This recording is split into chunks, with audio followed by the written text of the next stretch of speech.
रामकृष्ण हरी. सध्या आषाढी एकादशीचा उत्साह वारकऱ्यांमध्ये ओसंडून वाहतोय आणि संपूर्ण महाराष्ट्र विठ्ठलमय झालेला आहे. खरं तर महाराष्ट्रातीलच नाही तर कोट्यावधी भाविकांचा आराध्य दैवत म्हणजे पंढरपूरचा विठुराया. दरवर्षी आषाढी आणि कार्तिकी वारीला या ठिकाणी वारकऱ्यांचा मोठा मेळा भरतो. सगळे वारकरी भक्तिसागरात तल्लीन होतात. आषाढी वारीला मानाच्या पालख्या पंढरपुरात येतात. या मंदिरामुळेच पंढरपूरला दक्षिण काशी असं म्हटलं जातं. मागच्या शेकडो वर्षांपासून महाराष्ट्राचे आराध्य दैवत म्हणून श्री विठ्ठलाची पूजा केली जाते. पण तुम्हाला हा प्रश्न कधी पडलाय का की श्री विठ्ठल हे पंढरपुरातच नेमके कसे आले? पुराणांमध्ये श्री विठ्ठलांबद्दल नेमकं काय सांगितलंय? काय आहे विठ्ठल पंढरपुरात येण्यामागची खरी गोष्ट? तर याबद्दलच आज आपण जरा सविस्तरपणे जाणून घेऊयात. तर विठ्ठल पंढरपुरात कसे आले याच्या अनेक आख्यायिका आहेत. पंढरपुरात विठोबा कसे प्रकटले याविषयी सर्वात ज्ञात असलेली कथा म्हणजे भक्त पुंडलिकाची. या आख्यायिकेनुसार द्वापार युगात एक पराक्रमी राजा होता. देवदैत्यांच्या युद्धात देवांनी त्याच्याकडे मदत मागितल्यानंतर राजाने त्याचा पराक्रम दाखवून देवांना त्यावेळी विजय मिळवून दिला होता. देवांनी प्रसन्न होऊन त्याला वर मागण्यास सांगितले. तेव्हा राजा म्हणाला, मी अत्यंत श्रमामुळे थकलो आहे आणि मला एकांकी गाढ झोप हवी आहे. जो कुणी माझी झोपमोड करेल तो माझ्या दृष्टिक्षेपाने भस्म व्हावा. देवांनी देखील तथास्तु म्हटलं आणि मुचुकुंद राजा एका गुहेत झोपी गेला. त्यानंतर श्री विष्णू श्री कृष्ण अवतारात असताना काल यवन नावाचा अत्यंत बलाढ्य राक्षस त्यांच्याकडे युद्धासाठी आला. तो राक्षस शस्त्र किंवा अस्त्राने मरणारा नव्हता. तेव्हा भगवान श्रीकृष्णाने मग युक्तीने त्या दैत्यास त्या गुहेत नेले जिथे मुचकुंद राजा गाढ झोपला होता. झोपलेल्या मुचकुंदावर श्रीकृष्णाने आपल्या अंगावरचा शेला टाकला आणि स्वतः अंधारात लपले. भगवान श्रीकृष्णांचा शेला पाहून काल यवनास वाटलं की इथे कृष्णच झोपला आहे. त्यानं झोपलेल्या राजावर प्रहार केला.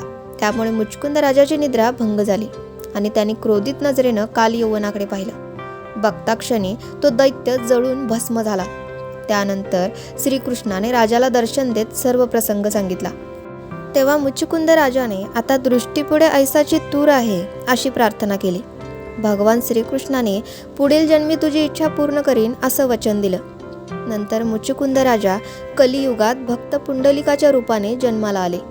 नंतर ते चंद्रभागेजवळ वास्तव्य करून राहू लागले. पुंडलिक मातापित्यांचा द्रोह करीत पत्नीच्या हट्टापोटी तिच्यासोबत काशी यात्रेस निघाले. रस्त्यात कुकुट मुनींच्या आश्रमात राहिले. कुकुट मुनींना मातापित्यांची निस्सीम सेवा केल्यामुळे अलौकिक सामर्थ्य प्राप्त झालं होतं.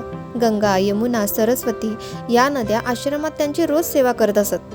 हा प्रसंग जेव्हा पुंडलिकाने अनुभवला तेव्हा नद्यांनी देवी रूपात येऊन त्याला उपदेश केला. त्यानंतर पुंडलिकाने मातापित्यांच्या अखंड सेवेची दीक्षा घेतली. तो पुन्हा पंढरपुरात आला आणि भक्तिभावाने मातापित्यांची सेवा करू लागला. तिकडे श्रीकृष्णांनी राधिकाबाई जवळ बसवून घेतल्यास बघून रुक्मिणी देवी रागाने निघून गेल्या आणि दिंडीर वनात तपस्या करत बसल्या. त्यावेळी रुक्मिणी देवींच्या शोधात भगवान पंढरपुरात आले. मुचकुंद राजास पूर्वजन्मी दिलेल्या वचनाप्रमाणे रुक्मिणीच्या शोधाचं निमित्त साधून ते पंढरपूर या तीर्थक्षेत्री पुंडलिकासाठी आले. तिथं पुंडलिकाची मातृपितृ भक्ती व सेवा पाहून भगवंत संतुष्ट झाले आणि ते पुंडलिकाच्या भेटीसाठी लोहदंड तीर्थाजवळ आले. पुंडलिक मातापिताच्या सेवेत मग्न असताना भगवंताने त्याला सम्मुख दर्शन दिलं. पुंडलिकाने त्याच्या मातापित्यांची सेवा पूर्ण होईपर्यंत देवाला विटेवर उभे राहून प्रतीक्षा करण्याची विनंती केली. भगवंताने त्याची विनंती मान्य केली. म्हणून पुंडलिकाने देवाला उभं राहण्यासाठी वीट फेकली. भगवान श्रीकृष्ण विठ्ठल रूपात कटीवर हात ठेवून युगे 28 अजूनही उभा आहे अशी सर्व भक्तांची धारणा आहे. सर्व संतांनी तसेच भाविकांनी मोठ्या श्रद्धेने ही आख्यायिका स्वीकारली आहे. म्हणूनच भक्तराज महावैष्णव म्हणून भक्त पुंडलिक यांना ओळखलं जातं. आजही पंढरपुरात श्री विठ्ठलाचं दर्शन घेण्यापूर्वी पुंडलिकाचं दर्शन घेण्याचा संकेत आहे. याच संदर्भात अजून एक आख्यायिका सांगितली जाते. श्रीकृष्णांनी द्वारकेत आल्यानंतरही राधेशी असलेली जवळीक सोडली नाही. म्हणून रुक्मिणी रुसून दिंडीर वनात राहिली. तिची समजूत काढण्यासाठी श्रीकृष्ण हे आपल्या गायी गोपाळांसह आले. रूपवेश धारण करून रुक्मिणीस भेटावयास गेले. आपला परिवार त्यांनी पंढरपुराजवळ असलेल्या गोपाळपुरात ठेवला. म्हणून पंढरपुरात असलेल्या गोपाळपुराला वारकऱ्यांच्या वारीत खूप महत्त्व आहे. गोपाळवाडीत एक गोपाळकृष्णाचं मंदिर आहे. त्या मंदिरात भजनं गात दिंड्या जातात. तिथे गोपाळकाला दिला जातो आणि त्यानंतर वारीची सांगता होते. दिंडीरवनात लखुबाई नावाच्या देवतेचं मंदिर आणि तिथं तिचा मूळ तांदळा आणि त्यामागे तिचे गजलक्ष्मीचे मूर्तिरूप आहेत. श्रीकृष्णांवर रुसून दिंडीरवनात आलेली रुक्मिणी म्हणजे ही लखुबाई असं समजलं जातं. अनेक मराठी संत हे शिव आणि श्री विष्णू यांच्या एकीचे पुरस्कर्ते होते. पांडुरंगाला श्री विष्णूंचा अवतार असलेला भोपाळ कृष्ण मानलं. त्यांच्या दृष्टीनं ते गोपवेश धारण केलेले श्रीहरीच आहेत. तर गायींच्या खुरांमुळे उधळलेली धूळ अंगावर पसरल्यामुळे सगळी कायात धुसर झालेल्या गोपाळकृष्णाला त्यांनी पांडुरंग म्हटले. तर अशा प्रकारे अनेक संशोधकांनी, संतांनी, महात्म्यांनी श्री विठ्ठलांबद्दल लिहिण्याचा प्रयत्न केलेला आहे. अनेक संतांनी श्री विठ्ठल भक्तीचा महिमा गायलेला आहे. पंढरपूरची वारी तर जगभरात प्रसिद्ध आहे. वारी म्हणजे भक्तांनी विठ्ठलाच्या भेटीला चालत जाणं. वारीत अनेक वारकरी एकत्र येऊन भजनं गात पंढरपुरात जातात. एका वर्षात मुख्य 4 वाऱ्या असतात, ज्यामध्ये चैत्री यात्रा, तेव्हा पंढरपुरात चैत्र शुद्ध एकादशीस यात्रा भरते.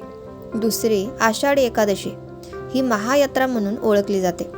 आषाढ महिन्यातील शुद्ध एकादशीस यात्रा भरते. त्यावेळेस संत ज्ञानेश्वर महाराज आणि संत तुकाराम महाराजांच्या पालखीसह महाराष्ट्रातील असंख्य दिंड्या श्री विठ्ठल दर्शनासाठी येतात. तिसरी असते कार्तिक यात्रा. ही कार्तिक यात्रा पंढरपुरात कार्तिक महिन्यात साजरी केली जाते. आषाढी एकादशीला झोपी गेलेले भक्त त्या दिवशी उठतात असे म्हटले जाते. आणि चौथी म्हणजे माघ यात्रा.